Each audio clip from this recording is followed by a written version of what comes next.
All right, let's go ahead and get logged back in. All right, so now we're going to go over this part of, we're going to go over discovery and collection. So it's basically getting information from the system that you're on to help with your attacks, okay? So let's go ahead and load up PowerShell. I'm going to run it as administrator because I want to show you something really quick as well. Sometimes when you land on the box, you might, let's go back to the directory. Let's go back another one. Let's go back another one. Let's go there. Change to Windows. This is called system root, right? It's called system root. So if I were to go system root, it will take me to this Windows folder.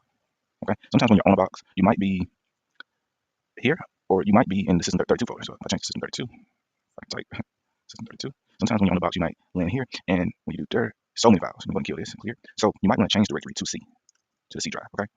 Now you do there, and you can go to your users or wherever you're at. Now you also can go to your host file, where you can modify DNS entries. Sometimes threat actors may modify that, so that way if you go to a website, it may redirect to something malicious. So the path for that would be CMH directory. Well, I just want to show you since I'm still in system root. No, I'm not. All right, I'll show you here in the GUI instead of the command line, so that way you can see. So system 32, it'll be in the drivers. I can find it. Drivers. All right, etc. And this is the host file, so you can modify this. Okay, you can modify this so that way if you, I'll show you what it looks like so you can see. Notepad. Let's drag it in here. So that way you can see exactly what it looks like. You can also open up this file, right, to modify network status. Okay. Right. So that's all fine and dandy, but what are the threat actors after? Well, they like those files as well because they manipulate them, but they are usually after the SAM file, which is config folder, SAM, and this is where the user and password hashes are. Let's see what it looks like if we were to open it. Probably going to be encrypted more than likely. When it says you find the process. Yeah. So we have this file. Also, you can go under system root, and there's another way we can access this file here. I'm looking for the folder. Where is it? Yeah, I don't see the specific folder right now, but it's another way you can access it. I do see prefetch. This is used to improve speed and performance on the system. They can go and have files prefetch ready to go, so that way they can be executed upon startup. Now, speaking of startup, let's go to the start location. So if we go to, let's go to user profile. It's not with E, I'm sorry, just user profile.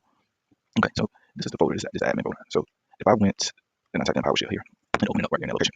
All right, sorry. So what if I wanted to do CMD right here? I'll open up the All right, now a couple things I'm gonna go with you really quick. Some people, want to change the how their text look. So you can actually run help color, and you can change the color. So you want to do, let's say, color A, it's gonna be light green. You do color B.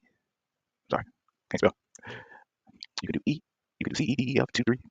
All these colors. Let's do color 7. That's what we had at first. Okay, so we mentioned that when it comes to enumerating, that's basically like looking for information. That's gathering as much information as you can as a threat actor. And you, in a sense, enumerate as a cyber analyst as well as cybersecurity analyst because you're looking for information that can help you in your investigation. So when a threat actor lands on the box, they might have a shell. They'll usually be internal, something like this, command prompt or PowerShell. You can always upgrade it by doing PowerShell if you like. I'm in PowerShell. All right, so let's do this. All right, and let's see. They might want to get the version, the OS version. Right. Well, let me go back to CMD. Okay, so version 10. All right, they might want to task list. See the task they're running. They want to show services, so they might do SE query. Do state. Oh, they might want to do system info. Right, they want to pull information from the system. Right. Want to pull all this information from the system. They might want to even query registry, so they might do see reg query. I'm sorry, reg query, and they might want to, let's say, HTML. See, I'm gonna look for password in the registry. Okay, it might say nothing's up there, right? Oh wow, it's pulling all kinds of stuff. They got password.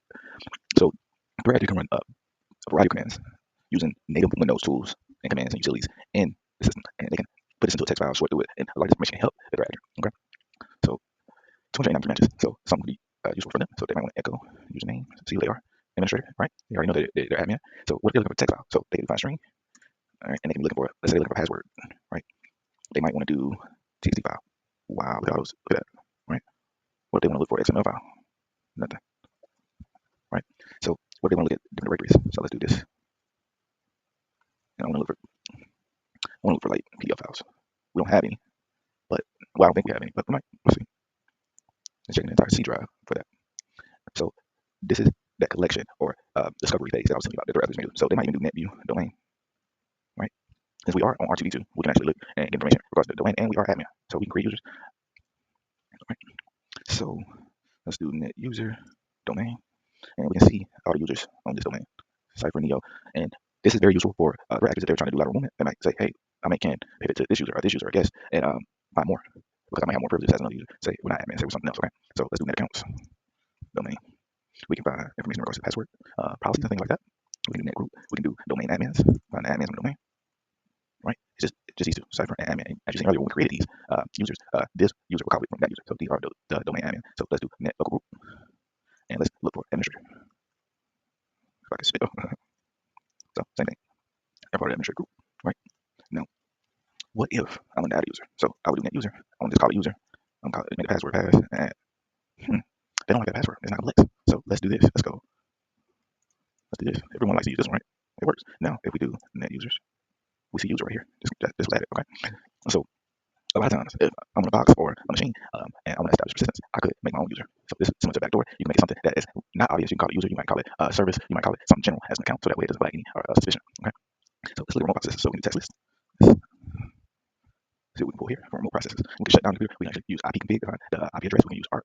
We also can find the MAC address and everything like that. And we can also look at wireless networks with this show profiles. Okay, we can use this command you can run. All right. It's so many commands that you can use. You can open event view from here, like we talked about. So it's MSC, right? These are quick commands that you can open utilities with. You can run services, MSC. You can do task manager.exe, right? Right. And let's see type file. Let's see dir. Let's change to desktop, right? And we can look at what's in those text files by using the type command like we talked about earlier as well. We can restart the computer. All kind of things, all from the command line, right? So what if we want to lock the workstation? Can we do that by running DL32? We talked about DLLs, right? Can we lock it with this? Let's see. Let's try it. Let's try it. I think it's lowercase.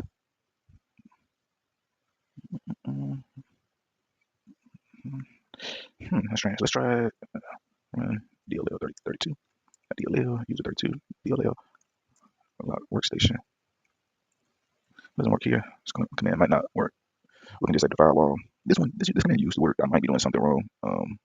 Not sure what. Like usually we'll lock the workstation, maybe on over system. But as you've seen, we're running newer version of Windows, relatively newer version of Windows. We can disable the firewall from here. We can remote into computers. We can use this command to get a process list. Right? All kind of things.